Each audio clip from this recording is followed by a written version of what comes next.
Hello everybody, welcome back to the channel, Reading Ideas. Got a great reading idea for you today. Now, even if you've never read the stories, I don't think there can't be many people who haven't come across Sherlock Holmes, the Sherlock Holmes stories, Sir Arthur Conan Doyle. It was one of the first. The short stories were one of the first things that got me into reading when I was younger. Absolutely love the short stories. So clever. And I lost those books over time and gradually building them back up. Now I'm not as keen on the full length stories as the short stories. That's just my take.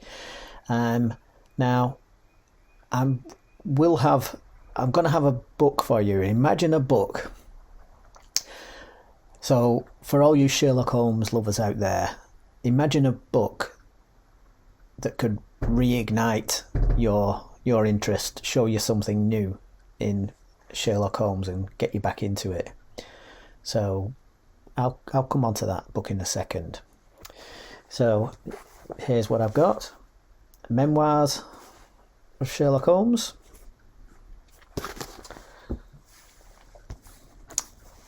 This is 2 books in one. His Last Bow and The Case Book of Sherlock Holmes. I'm going to try and get some of those in the older covers. They are nice. And The Adventures of Sherlock Holmes. So I think it's The Return of Sherlock Holmes I don't have in the short stories. Hound of the Baskervilles. And I've not read this yet, so this isn't the book that I'm talking about. The Uncollected Sherlock Holmes. So that could be interesting. Yeah, remarkable pieces, many previously uncollected, providing an insight into the background of Sherlock Holmes stories. But this is the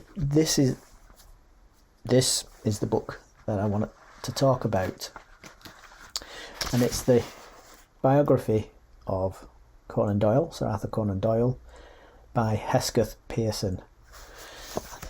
I think Hesketh, I've not read it, but Hesketh Pearson's famous for doing Oscar Wilde's biography. But this is such a brilliant book. It really is. Yeah, so interesting.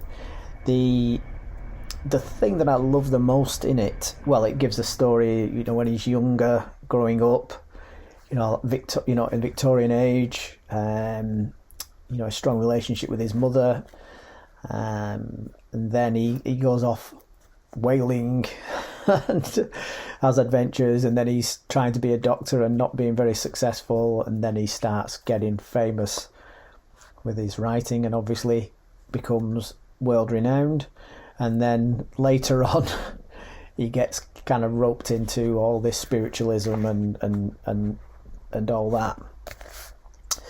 So yeah, so some spoilers coming up, or some tasters if you like. So this is the first paragraph of Hesketh Pearson's biography. Trying to tempt you into getting a copy if you can find it. I don't think it's in print. So chapter 1, A British Celt.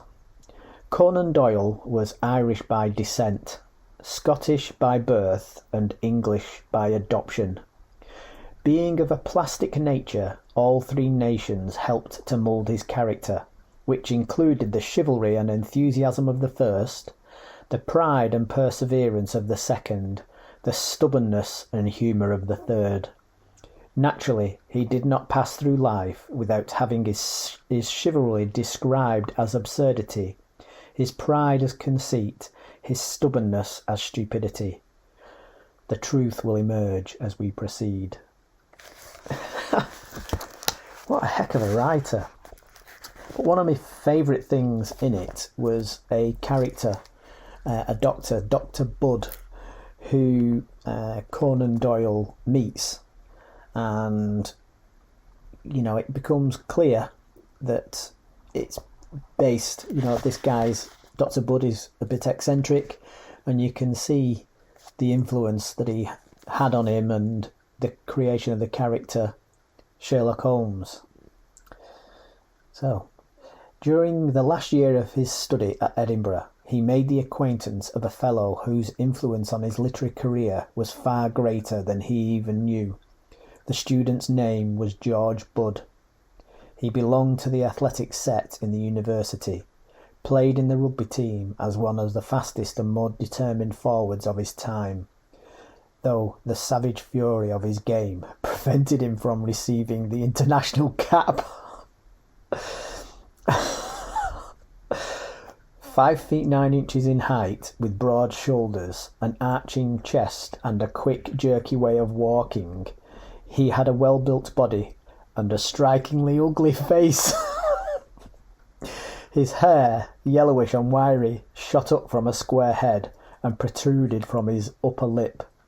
A bulldog jaw, overhanging brows, small, deep-set, light blue, bloodshot eyes set close together, and either radiating geniality or darting forth gleams of diabolical hatred. A red, aggressive nose, strong yellow overlapping teeth, a throat of the colour and texture of a fir tree's bark, and usually unprotected by collar or tie, a voice and a laugh like the bellow of a bull. Such were his physical characteristics. The mental Budd was as peculiar. He was half genius, half maniac, with a streak of charlatanism in his genius and some sense in his mania. Though he never appeared to work, he won the anatomy prize from all his fellows who could not be torn from their books. At a moment's notice, he would take up any subject with intense enthusiasm, weave the most amazing theories around it, display a mind teeming with original inventions, carry his listeners away with him until they were gasping with excitement, drop the subject suddenly, take up another, and repeat the process. Torpedoes were once mentioned. Torpedoes? Out came his pencil, and he instantly began to rough out a novel method of piercing a ship's netting. The whole of the man was absorbed in the new idea. His enthusiasm was infectious. Practical objections were swept away by his ingenuity. He had an answer for everything, and he disposed of each difficulty. As he disposed of each difficulty, he roared with triumph. The subject exhausted, he turned to another. How had the Egyptian workmen got the stones from the top of the pyramids? Easy. Yeah. Whew. Yeah, absolutely great. There was something both heroic and murderous about Budd, whose fun could change to fury at a moment's notice. He enjoyed horseplay, but no one played horse with him twice, because it always began in good humour and sometimes ended in hospital. Oh, yeah.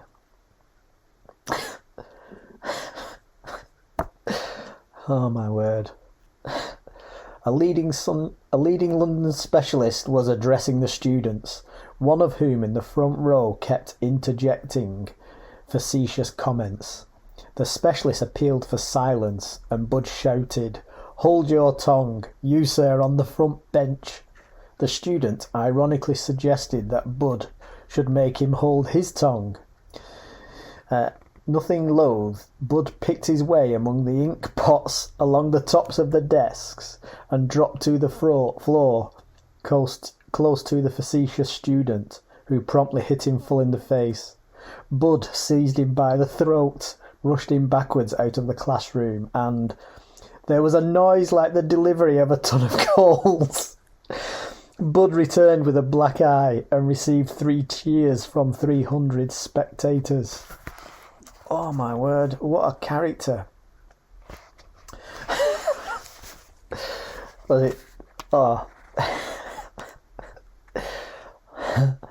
Against this praiseworthy performance must be recorded one that displays another side of his nature. He did not drink much, but a little alcohol had an immediate effect on him. He might want to fight everyone he met, or collect a crowd and preach to it, or play the fool in public. One quaint result was that, while he could walk or run without deviating a step from his direction, sooner or later he would unconsciously twist about and return the way he had gone. Apparently sober but really drunk, he visited the station one night and courteously inquired of the ticket clerk the distance to London. The clerk advanced his face to the hole in the glass in order to reply, and received Bud's first slap on his nose. His yell brought the police, and Bud sprinted down Princess Street with some of the railway staff and constabulary in hot pursuit. But he soon outdistanced them, and after a while they paused to take breath and hold counsel. Suddenly they were amazed to see their quarry returning towards them and going as fast as ever.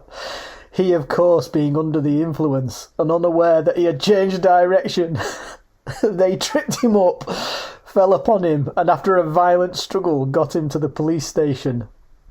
Next morning he was brought before the magistrate and defended himself from the dock with such brilliance that he was let off with a nominal fine. After which he invited the police and everyone else who had witnessed against him to the nearest pub and entertained them with reminiscences and whiskey. Oh my God. His relations with women were of an equally incalculable order. And I won't say any more, but it's just, Doyle ends up going into partnership with him. And Doyle could hardly get any patience, but this guy had them queuing out of the door. So, yeah, Dr. Bud. But honestly, it's if you like Sherlock Holmes and you've kind of been through it and think, yeah, I loved reading this book, loved it. I thought I hadn't had this. This is my second copy of it. There's an older one with like an orange two-tone cover, and I gave it to somebody, and I thought, but I had searched this out, so I've been looking for this, but I was looking for the orange covered copy. Forgot that I'd passed it on and got this one. So I thoroughly recommend this book. Happy reading, everybody.